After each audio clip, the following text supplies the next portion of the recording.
friends, and welcome to Tim Kirby Russia, where I, veteran talk show host and political analyst Tim Kirby, tell you about how the world looks through a Russian lens. But today's lens, my friend, is going to be a Spanish lens looking at Russia. Because our guest is Enrique Refoyo Acedo, political scientist, journalist, and book translator from Spain. So Enrique is going to tell us about how the Spanish government and its media has been portraying to the public, acting in terms of what's been going on, especially with the crisis in the Donbass and Russian politics and so on. It's going to be very interesting. But thanks to the power of editing, I know in advance that Enrique mentions how he feels there's a lot of stupidity in Spanish politics and media. So let's break that topic down first. Why are so many powerful people seemingly so stupid?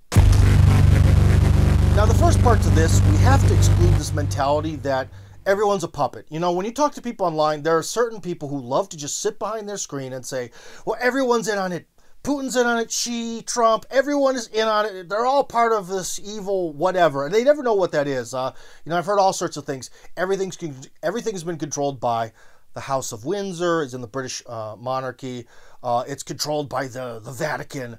Everything's actually secretly controlled by the Chinese. Everything's secretly controlled by the Israelis, and so on and so forth, right? You get into all these competing visions of everything is controlled. No, that's just not the way the world works. Our world is too vastly complicated with so many different types of groups and actually different elites and different ideas. Things are not so pure and homogenous. If they were, things would be a lot more simple. If there was just some sort of evil group and they were all perfectly united, perfectly homogenous, they had all the power, money, and resources, then everything on the planet would probably just go in one direction. But it doesn't. Everything is sort of a battle on our planet, so it can't be that. One thing I could think that it is that I think there's sort of a... We could say that people believe there's a conscious dumbing down of society, but I think there's also sort of a natural dumbing down of society, okay? So let's get rid of these evil conscious plans and just look at things simply.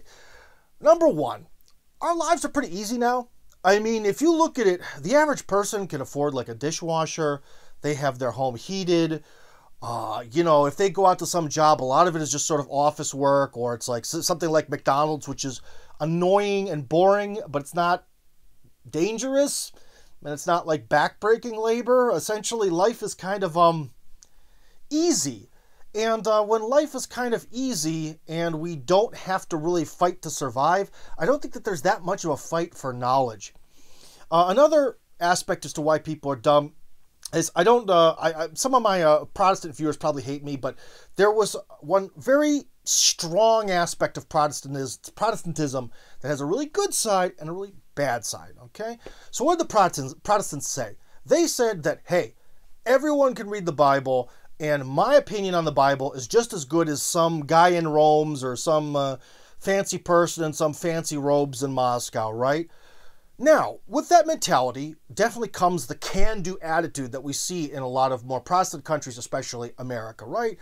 You know, I can do this and so on and so forth. But you know, by the opposite side of things, you also see in those cultures this sort of ignorant confidence. It's like, I can't find Ukraine on a map, but I don't care. I can have a strong opinion on it because I'm me, because I'm great, because I have the right to do everything.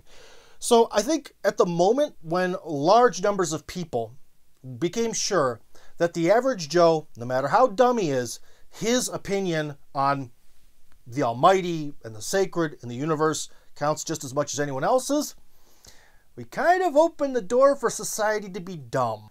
Now, of course, we shouldn't always trust expert opinion. Look at the recent crisis with that certain disease. There were a lot of experts who told us a lot of things that we should do, and maybe we should be thankful to the Protestant Revolution for giving us the willpower to fight against such experts, right?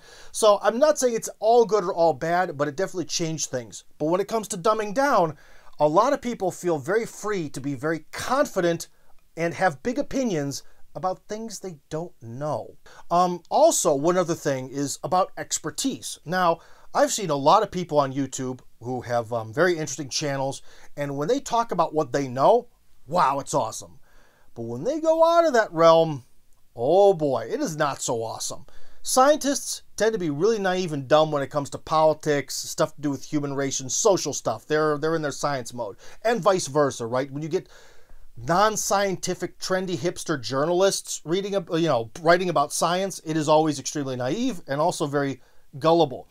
And perhaps one of the things is the type of person that succeeds in modern politics is really just sort of a good PR butt kisser, but that doesn't necessarily mean that they're good at the job of changing the country, right? See what I mean? So maybe the skills needed to get to a particular position are not exactly the same skills that you're needed in that position. Sort of like with revolutionaries. Revolutionaries are very often good at doing revolutionary action, but then when push comes to shove and it's time to, start statehood, a lot of times things don't go so well. But anyways, let's talk to Enrique about the reality of Spanish politicians and see just how dumb some of them might be.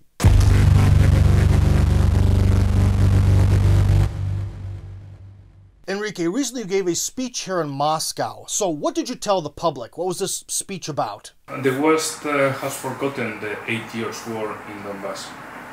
And that's why they are only talking about, okay, Russia is aggressor, Russia has attacked Ukraine, and it was an unprovoked war. But okay, they forgot this war in Donbass, this civil war in Donbass, and I think the whole message it was in this direction, where the West has forgotten the war in Donbass, and now they are blaming to Russia for trying to resolve this long war. And I know personally from the people in, for example, in Donetsk People's Republic, they were totally tired from the war, and they wanted to finish. No matter victory, defeat, but we have to finish this, because we cannot live under the war for all the eternity, for the eternity. So if we lose, we lose. If we win, we win. But we need a solution. So that's why many people in Donbass supported the intervention, the technical military operation. So what you're saying is that the average person in the Donbass, and in many regions of what we would call Ukraine, is actually pro-Russian and probably sees the special operation of the Russian military as some sort of liberation. Is that it? Yes, more or less for the people in Donbass it's the common view, and for some people in Russia I think too, because many people has relatives in Donbass or around, and they wanted to finish the war and finish the provocations from NATO, from USA, from other European countries, and they wanted to live in peace, and they wanted to not to have problems with the West, and make some deals, and no more intervention from the West side. But okay, NATO needs an enemy, and the enemy is Russia. Now, the Spanish media, that's a pretty diverse group. I mean, we have Spain itself in the EU, we have communist Cuba, we're going all the way down to like Argentina. So in this very large, diverse, yet single language group, how have they been portraying the events in the Donbass from 2014 to present? More or less, there are two types of groups. In one side, you have some kind of liberal Western countries, as Spain or Colombia, as the most important, most significant examples. And concretely, Spain and Colombia has a very, very, very similar position with regards to Russia. It's regrettable, but okay, the political class in our countries is very low. They are subject to USA. For example, Colombia became member of NATO in South America, and Colombia is some kind of bridge from the USA in the South America, and other countries in other side as Cuba or Venezuela or Bolivia or Nicaragua took another position in favor of Russia. Like, okay, they were Russia was subject of American attacks, and now they are trying to resolve in a very bad way, because nobody wants war except some part of politicians in USA. But okay, they pushed during years for the talkings, the agreement of Minsk, and nobody fulfilled. So now we have the final result for it, and everybody is sad, of course, because nobody wants war, except in a part of European Union and USA. They are very happy with the war, especially because during I think 3-4 months they were talking that okay, Russia will invade very soon Ukraine, very soon, next week, in the Wednesday, and okay, not in that day, but okay, Russia fulfilled the Western prophecy. Well, do you think that it was a mistake to fulfill that prophecy? Well, because as someone who's been a Russia watcher, Russophile, enthusiast of Russia for so many years, watching the politics, I can't believe they actually did it. I'm myself still shocked. So the question is, after a million threats and a million sanctions and so on and so forth, why do it now? I think in the Kremlin they were tired of the situation, and they tried to push the final movements, and they saw a very complicated reaction from the Ukrainian side. For example, okay, Russia is seriously pushing to the table of negotiations around agreements of Minsk, and what was doing Ukrainian side, attacking more and more and increasing attacks on Donbass. Okay, Russia recognized the Donbass republics, and from Ukrainian side more and more attacks. And okay, we are going to make some agreement between Russia and the republics of Donbass in the areas of military defense, security, cooperation, so on and so on. And from Ukrainian side, the best idea is to try to have again atomic weapons. So for Russia, this was the red line, the most critical red line. And after it, they started the operation in the 2023 February. Well, let's be fair here. If I was an EU journalist and I completely thought about everything from a Western perspective and only about the West all the time, yeah, I bet the whole war in the Donbass that's happening right now does seem like some sort of new thing that was a complete surprise launched by some evil dictator out of nowhere to seize stuff or something. I mean, if you are sort of in this information space that has that view and you never leave that information space, I guess that makes sense. Or am I missing something? But then again, it kind of looks a little bit like a conspiracy. And maybe it also begs another question, you know? Why exactly does the West have such an insular, backwards view of the world? I would like to point out in this case that many politicians in Europe are talking now that this is the highest crisis in Europe since World War II. And okay, maybe in Yugoslavia happened something, but maybe it happened something, some things like in Donbass.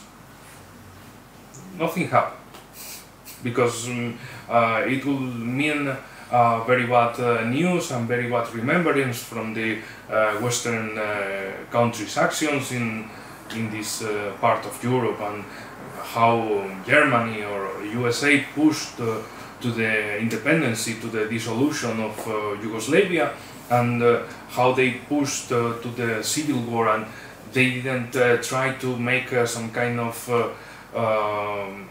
peace agreements, but they tried to push the war in Yugoslavia, and later they came into as heroes or pacemakers, but they anyway destroyed, for example, Serbians everywhere.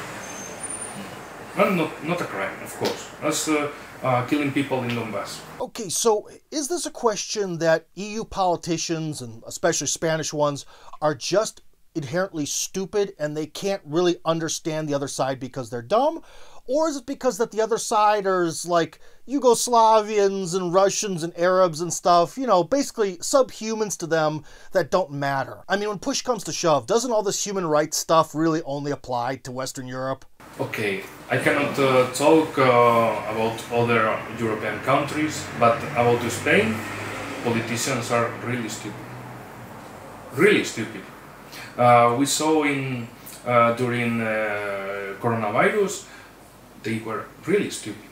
Imagine that many politicians in the government or around in their supporters or their little parties supporting government, they were explaining that coronavirus came into Spain from the east because of some wines, some stream wines from Europe, and the coronavirus came into Spain from the north, from France, and that's why the west part of Spain hadn't high peaks of coronavirus, but so some stupid things. Wait, I have to stop you. Did they say that the big virus came from wine? You know, like the drink made from grapes, or wait, oh, I get it. Oh, were you trying to say wind? Wait, what were you trying to say, wine or wind? It's a stupid. They say that they were saying that the wine blows from France, so that's why this part of Spain has the highest peaks of coronavirus. But coronavirus is transmitted by people, not by the wind. Mm-hmm. But many politicians who were explaining this are another, okay, not a map here, vice president of the government told that if you see a map in a straight line, you have Pekin, Tehran, Madrid, and New York, and that's why there is some kind of strip of highest peak of coronavirus. When she was explaining this, everybody was like, we are gonna die. It's impossible. So, I mean, in Spain, they are really stupid. Really stupid. They are professionally stupid. So here's a question. Is this type of governmental stupidity, is this some sort of question of the breakdown of society, 21st century technology, perhaps a conspiracy? What is the source of all this? I think it's a problem in education at all levels. From the kindergarten to the universities, the prize is for stupid people, for conventional people, for average people. And also, politicians are really lovers of political soap operas, some kind of staging of there is a crisis inside this party, and what is the second season? In another party, and in this region, in another region, and it's some kind of, we are living in a TV series, and politics are not real, are not serious. Political is only spectacle, and I think that's why. Whatever stupid people can be voted, but anyway, he or she will be in a closer list, so no matter if he or she is stupid or good candidate, but the most important is in which position you are in the list. If you are in the first position, okay, you will be a candidate, you will be maybe part of government, and imagine, for example, one Minister of Consumption, it's a new government, okay, useless minister. He told that Okay, the brother of this minister told that, okay, if we have a printer, we can print money. And he was a very important economic analyst in Spain. Okay, we have a printer, we print money, and we solve every problem.